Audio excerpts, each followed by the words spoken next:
Fala rapaziada, Jordan na área, youtuber mais cervejeiro do Brasil, vindo aqui com pós-jogo da depressão, Lanús 1, Flamengo 0, jogo de ida da final da Recopa Sul-Americana. Rapaz, tá complicado, hein? Nono jogo com o time principal, tirando aí os 3 primeiros jogos com o time sub-20, que tomou gol com o time sub-20. 9 jogos com o time principal, tomou gols em 8. Só não tomou gol do Vasco. É impressionante, né? Tem coisa que só acontece com o Vasco.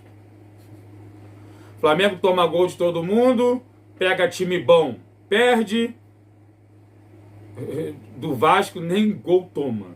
Rir pra não chorar. Nossa, só o Flamengo me decepciona muito. O Vasco sempre. Sei lá qual é a... Nossa, tô até me perdendo aqui. Será qual é o ditado popular que falam? Dizem aí nos comentários. Mas vamos lá. Será que tá caindo a máscara do Felipe Luiz? Muitos rivais vinham até me zoar aí nas lives do ano passado. Esse ano, então, tá toda mil, né? Jordan, esse cara, eu chamo de esse cara é um estagiário. Tá fazendo tudo isso por causa do elenco do Flamengo. Sim e não. Vários treinadores passaram aí pelo Flamengo aí. O mais notório, Renato Gaúcho, que com 200 milhões ganhava tudo, não ganhou nada. Enfim, eu acho que ano passado o Felipe Luiz foi bem. Ele tem o mérito de encontrar uma posição onde o Arrascaeta foi muito goleador. Eu não vou tirar esse mérito dele.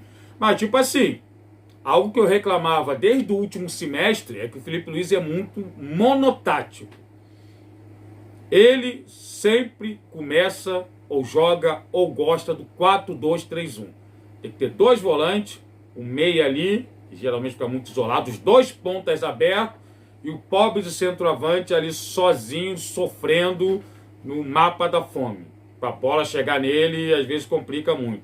A individualidade ano passado salvou bastante, especialmente do Arrascaeta. Enquanto o Pedro não estava machucado, o Pedro também fez uma caralhada de gols. Mas ele tinha um bom plano tático, procurava jogar de maneira bastante ofensiva, apesar de eu sempre reclamar desse pequeno detalhe dessa parte tática dele, 4-2-3-1. Segundo tempo, se o Flamengo precisava de um resultado, tirava a Arrascaeta, empilhava atacante e partia para um 4-2-4. Os zagueiros sempre jogando em linha alta, marcação, pressão. Basicamente foi o ano inteiro jogando assim.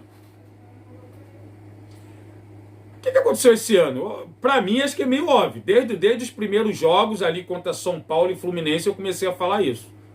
Contra o Vitória ficou muito nítido. Os adversários aprenderam.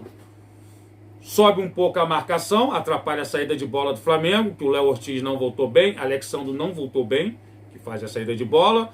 O Jorginho voltou bem fora de forma, que é o que faz uma saída de bola excelente. E como os zagueiros do Flamengo jogam sempre ali na linha do meio de campo, bola enfiada entre os zagueiros. A 99% dos jogos tu vê Léo Ortiz, Léo Pereira, Danilo e Vitão sempre correndo em direção ao Rossi. Curiosamente, contra o Lanús não teve isso, até porque o Lanús foi um time que jogou com a bola no pé, não tentou lançamentos longos, e como o Flamengo entrou sem centroavante, facilitou muito para os zagueiros do Lanús e os laterais tocarem a bola e fazerem a saída, que o Flamengo só marcava ali no meio de campo. Mesmo sem o Pedro, o Felipe Luiz vive reclamando, um Pedro lentão, fica lá, paradão. Mesmo com um ataque mais móvel, já que quem foi o centroavante? Até agora ninguém sabe. Foi o Arrascaeta? Foi o Carrascal? Porque jogou Pulgar, Paquetá, na teoria Arrascaeta, Luiz Araújo, FT Cebolinha, Carrascal do centroavante. Ou seja, não tinha pressão lá na frente. O Lanús foi melhor basicamente o jogo inteiro. O Flamengo só teve 2 chances de perigo no primeiro tempo. Foi 2 enfiadas do Arrascaeta pro Cebolinha. Aí o que o Felipe Luiz faz no segundo tempo? Tira o Arrascaeta e o Cebolinha. Deixa um Carrascal que teve um lance incrível. Ele entra quase que sozinho. O goleiro sai da área. Carrascal podia ter mandado por cima, podia ter driblado para a direita, não. Ele dá um corte para a esquerda, até consegue limpar o goleiro, toque errado para o Arrascaeta. Acaba esse lance, aí ele vai tirar o Arrascaeta. E deixa o Carrascal em campo. Aí depois tira o Luiz Araújo para botar o De La Cruz, para adiantar o Paquetá e passar o Carrascal pro lado direito. O que aconteceu? O gol sai ali justamente do lado direito, onde o Luiz Araújo não estava mais, onde era para estar o Carrascal. Mais uma partida ruim do Carrascal. E detalhe, hein? O Lanús fez um gol no primeiro tempo, cruzamento também, estava bem impedido. Fez um gol no segundo tempo, mas aí já foi um cruzamento rasteiro, estava impedido por pouco. Até que aquilo, amigo. Até que na terceira vez, vai. Ah, e foi o Castilho. O mesmo cara fez 3 gols e a defesa não viu isso. Como eu falei, atuação boa do Lanús, atuação muito ruim do Flamengo. E agora, inclusive, quando o Felipe Luiz tirou o Cebolinha Arrascaeta, eu falei, o time do Flamengo vai morrer. Assim que ele tirou, só teve um lance, que foi o Lino que cruzou pro Pedro, que cabeceou, a bola foi para fora. Teve mais nada. O time morreu. E agora vamos falar da coletiva, que foi um combo assim de puro suco de merda. Parece outra pessoa. É impressionante. Parece outra pessoa. Quem viu as coletivas do Felipe Luiz lá em 2024, quando ele chegou, o time do Tite era uma bagunça, ele conseguiu ajeitar o time e tal, não. Perguntaram para ele sobre ter muitos jogos, poupar ou não os jogadores. Não, vai sempre jogar quem tiver melhor. É um privilégio ter muitos jogos. Ter muitos jogos significa que o clube está disputando títulos.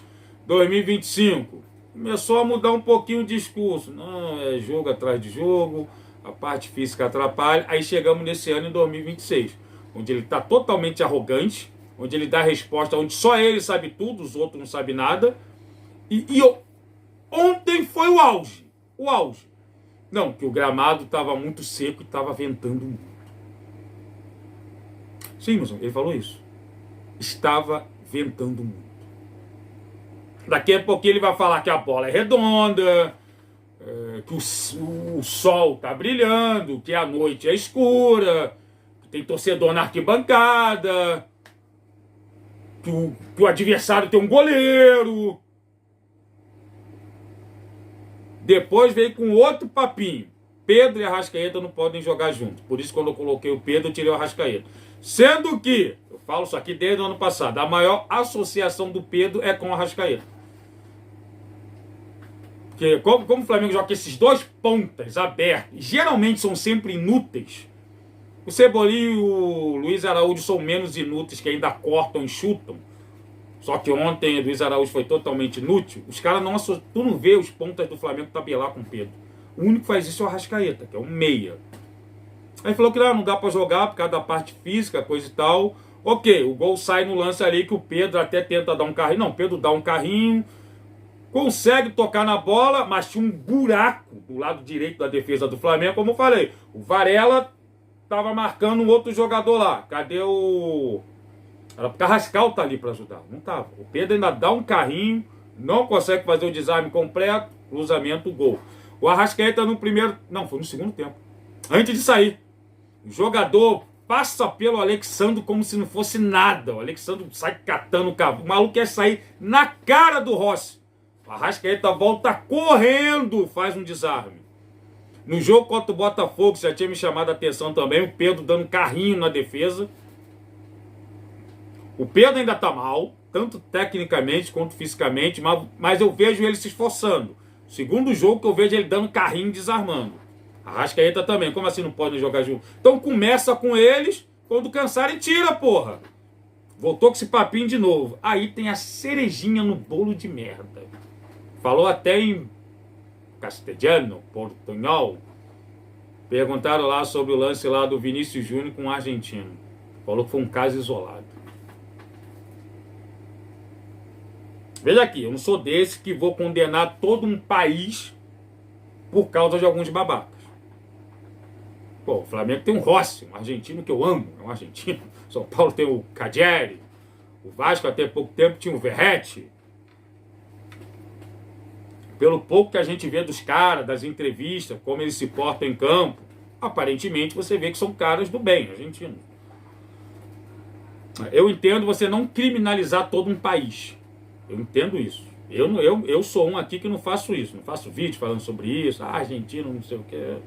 tem alguns, tipo assim, dizer que é um caso isolado. Ah, eu sempre vou aqui e sou bem tratado. Porra, o cara... Pô, todo respeito, Felipe Luiz, tu tá mais para europeu do que para brasileiro. Carreira toda na Europa. Curiosamente, no Atlético de Madrid. Porra, claro que tu não vai sofrer nada, porra, lá na Argentina. Então, cara... O que ele falou do Pedro da outra vez beirou o ridículo. Essa semana beirou o ridículo. A coletiva do Felipe Luiz beirou o ridículo. Falou e só falou merda. Cara, não quer entrar em assunto polêmico? Eu mesmo não entro muito em assunto polêmico aqui. Fica quieto. Não precisa puxar o saco de nenhum lado. Fica quieto. Dizer que foi um caso isolado é piada. Dizer que foi um caso isolado é piada. Ah, então é isso! E domingo agora tem um jogo pela grande Carioca League. Eu acho que é por isso que ele tirou a Arrascaeta e o Cebolinha. Para poupar o Arrascaeta e o Cebolinha para jogar a semifinal da Carioca League contra o poderoso Madureira City. O Flamengo vai pegar o Madureira City pela semifinal do Campeonato Carioca e... Olha, eu vou te dizer não, hein? Não sei se é uma boa passar para a final do Carioca, não. Ainda mais se a gente encontrar o Fluminense por lá. Essa bolinha que o Flamengo está jogando. Vai passar do Madureira, né? Não é possível. Não é possível. Vai passar do Madureira. Se não ganhar do Madureira domingo, parei. E aí? O que vocês acharam aqui desses meus comentários? Concorda ou sem corda? Valeu, rapaziada. Tamo junto.